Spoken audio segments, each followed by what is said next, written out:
That is a principle that I try to operate by. The plan that the person comes up with is the plan they are most likely to follow. Thank you for clicking on this video. I'm going to do my best to address a very difficult question.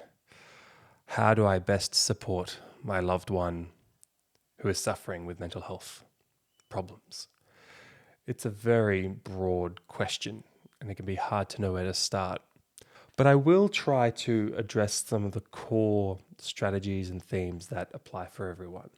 Now, for those of you who don't know, my name's Sil. I'm a junior doctor in Australia, and I work in the mental health field, and I'm in training to become a psychiatrist.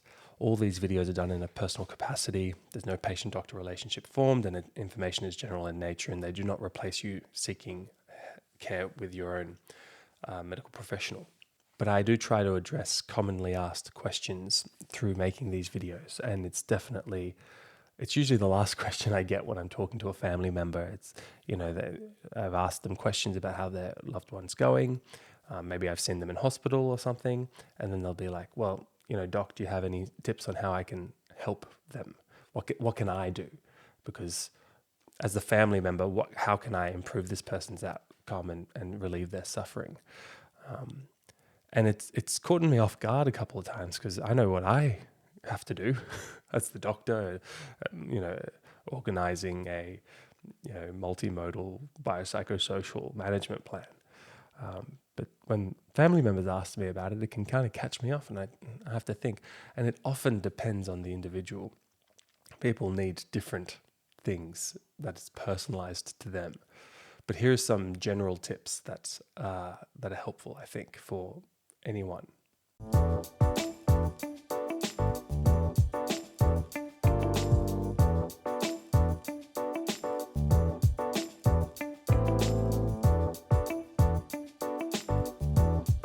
I think the first place to start is to recognize that a lot of mental health treatment is a marathon, not a sprint. And if you are a carer or you're supporting someone who is suffering, to understand that there are limits to how much you can help someone, but that you can help someone profoundly. And some of the best determinants for outcomes in a multitude of different mental illnesses is family support. It's up there with some of the most important correlations with good outcomes. So people who are suffering from a mental illness, who have good family supports, will have more favorable outcomes than those who are isolated and don't have supports. But that's why I make that point, because people who become isolated, one part of that complex process is carer burnout and carers overexerting themselves, sprinting a marathon, trying to fix everything and not being able to, and needing for their own mental health to detach. So remembering that it's a marathon, not a sprint, and that you have to prioritize your own mental health and make sure that you're okay so that you can help someone else is a very sensible kind of place to start. My natural instinct, if I'm hearing a friend or a family member who's suffering, is to think, how do I fix this? How can I help it? And that is not necessarily the most helpful response. What we have to get better at is to listen rather than to fix. And it is amazing how helpful listening can be in and of itself. So learning to be an effective listener is critically helpful. Most people, I think, are not good listeners for a multitude of reasons, because of cultural factors, like good listening is not kind of culturally normal, to just shut up and absorb and consider and empathize and put effort into understanding the story. It's just not a common thing. Should be, but isn't. And and it can be really helpful. And you've had that experience. We've all had that one, had an experience with a person who just really is listening for our benefit, not for theirs, and isn't listening with the goal of responding and speaking over us and sharing their opinion, but is listening with the goal of trying to let us feel like we can flush out our inner tensions. And if you haven't had that experience, then I'm sorry, but that's what therapy is really all about. It's a professional listener in a way, when you see a therapist. So I'm not asking people to be therapists, but one way to support your family member is to listen non-judgmentally. Now, a good kind of way to start that, if it's not natural to you, is to try and listen and to not say anything for 5 minutes. Right? To look, and if there's silences, you can nod, you can grunt, not but like you can. It's called an affirmative grunt, and you can say, "Tell me more." Okay, and that just helps someone realize that there is now a space for them to flesh out this internal pain into the world, into words, and that can be really helpful. So giving someone the space, and just not only the verbal space, the physical space, going for a walk, sitting down, getting a cup of tea, lemon and ginger is particularly therapeutic for me. And really doing your best, no matter how much you want, to not interrupt. This will do multiple things. It'll really help you understand whether you need more professional help. If this is dangerous, if someone's feeling like life's not worth living, or like, like they're having beliefs that don't make sense, like you're worried about this, if it's bizarre thoughts around aliens and conspiracies and government agents controlling and hearing voices, and this stuff can really come up when someone feels safe to talk and has space to talk. So it can help you kind of get a gauge of, wow, this, like, I'm going to need help here. And it could, so that's one thing. It can kind of help you assess, not that it's your job, but it can help you assess if there's a risk issue. And then it can really help the other person feel better, just because holding stuff in our minds and ruminating is a particularly painful experience, and putting it out into words in a linear way is quite helpful. And it also helps you understand yourself. Like for me, when I'm listening to someone and I'm thinking about, why do I have these drives that come up for me to interrupt, for me to speak over someone, to talk, to try and fix, like what's happening in me? Why am I doing that? And that's part of my therapy and what I have to understand about myself in my treatment experience. So that's the first step, is essentially, ironically, doing less, shutting up, saying less, and really trying to get to a good amount of time where someone feels like they've spoken. Now, if you are a parent or a partner and the person you're caring for, you're worried about them, but they're not opening up, well, it's tricky, but you've got to respect their boundaries and their privacy. Your connection, your relationship is very important. And once you start breaking boundaries, looking into someone's phone without their consent, or diary or whatever, well, you're crossing a trust threshold there that can be destructive. I'm sure, if I think through it, there are cases where it's validated and makes sense. None of these rules are universally always true. These are just principles, I guess, that I follow. But I do try, especially if it's things around trauma, to respect one's self-made boundaries. So if someone has had a traumatic incident and they're not ready to talk about it, it can be very unhelpful if you're trying to make them talk about it.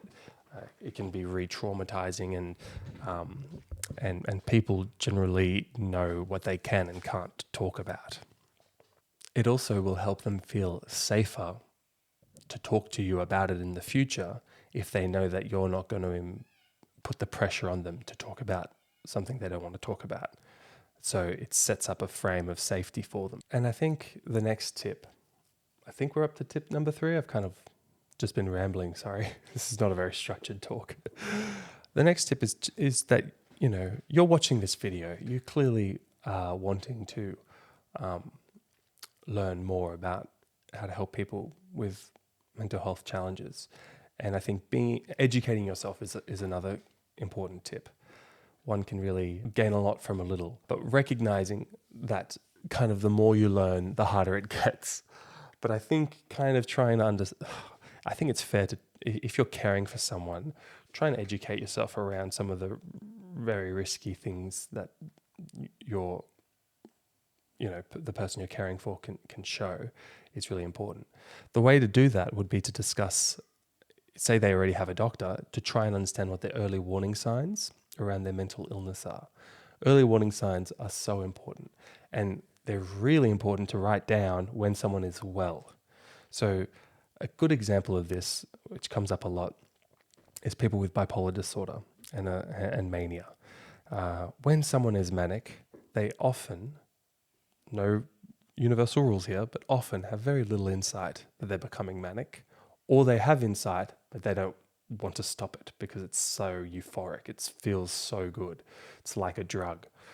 Now, if you can have a person when they are well to write down or film a video to themselves or kind of document somehow the early warning signs, for example, I start becoming more rude, I sleep less, and I start staying out late,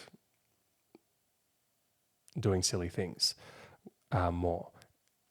You write down the early warning signs. Then you can, if they're becoming unwell in a kind way, you can try and be like, well, what are your early warning signs? And are you exhibiting them? Yeah, here they are.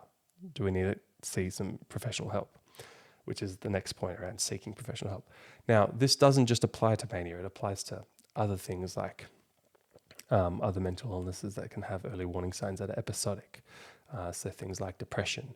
Are you withdrawing more? Are you eating less? Are you sleeping more or less, depending on how one's depression manifests? So understanding early warning signs can be really helpful, and educating yourself as the carer of someone's early warning signs can be helpful. Also, you can usually tell if someone is, you don't need to be a psychiatrist.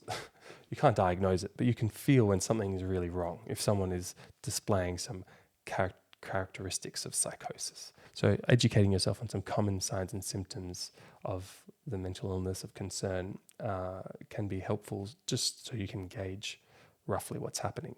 Remember, watching a YouTube video, you cannot make a diagnosis. You cannot,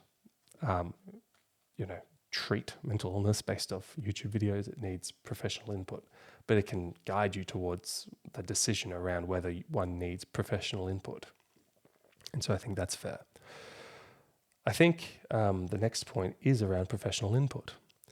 How do you bring up the fact that you think your loved one needs professional help in a way that is kind and gentle? It's hard. Look, the plan that someone comes up with is the plan that they are most likely to follow. All right, that is a principle that I try to operate by. The plan that the person comes up with is the plan they are most likely to follow. Okay, so if I go to someone and I say, here's 10 things you need to do and you'll be fine, but they don't like those 10 things, even if I'm sure 100% that it would fix everything, which doesn't happen, even if I'm sure, it's unlikely they'll complete those 10 things if they're not keen on the plan. So it's important to get the plan from the person. So why do I say that? Well, in your discussions with the person, you want to express how you are a support and that you are there for them, but you are not a doctor or a psychologist, and there are limits to what you can and can't help with. And so you can say things like, this sounds like a really difficult situation. I wish I could help you fix it. I don't know if I have the tools. Do you think, what else do you think we could do? Is there any professional help that you can think of that we could look into?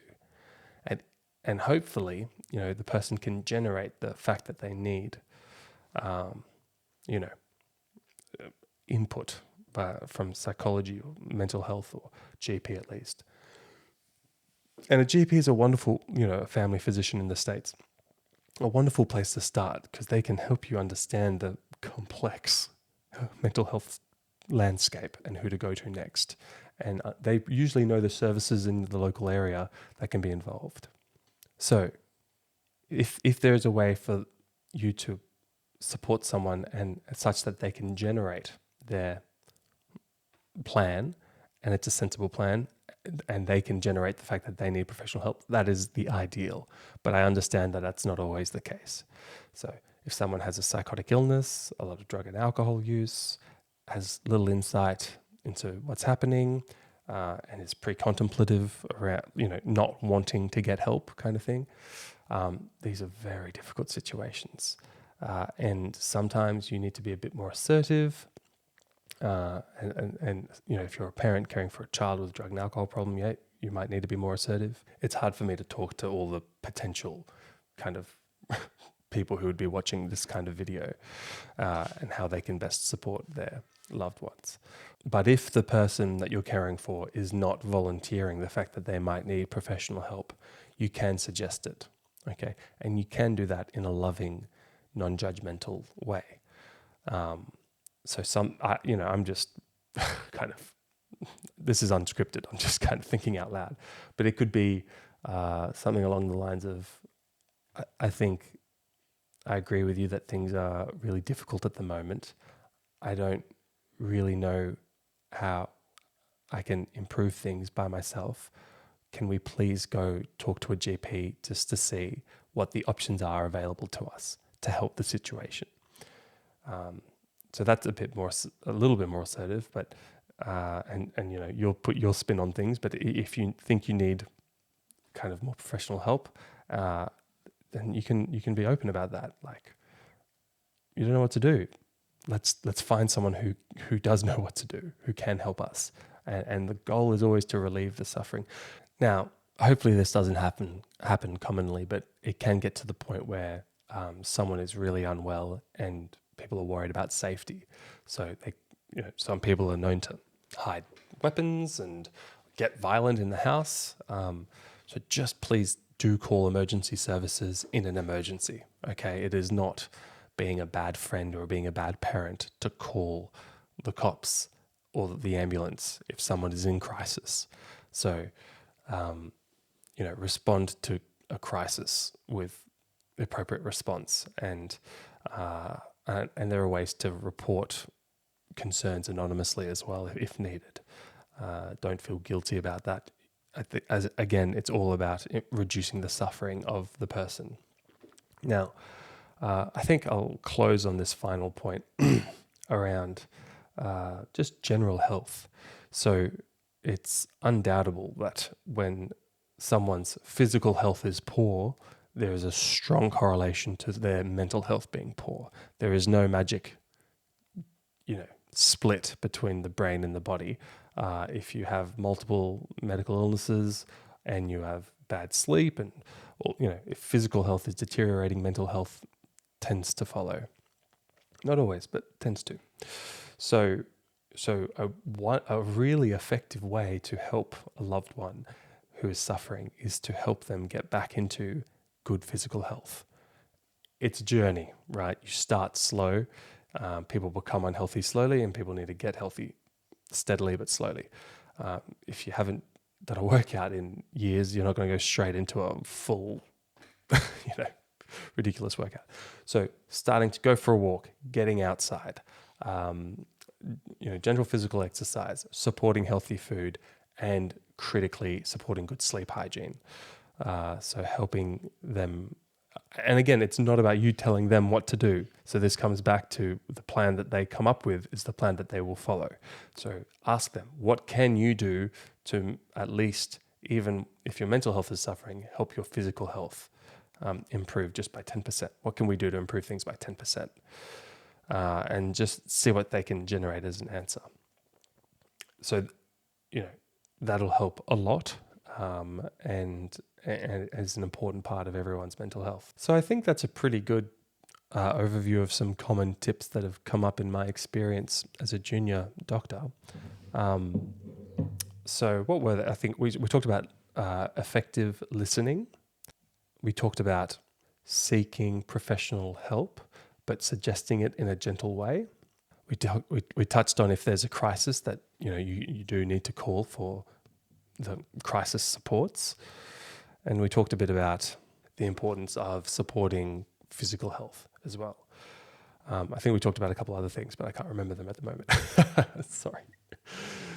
Yeah, so look, it's very difficult. There's no easy answer. I wish there was, but there isn't. And I think the other thing we talked about that I didn't mention is that it's a marathon, not a sprint. So being consistent and taking care of your own health will be critical in this journey. So please take care of yourselves.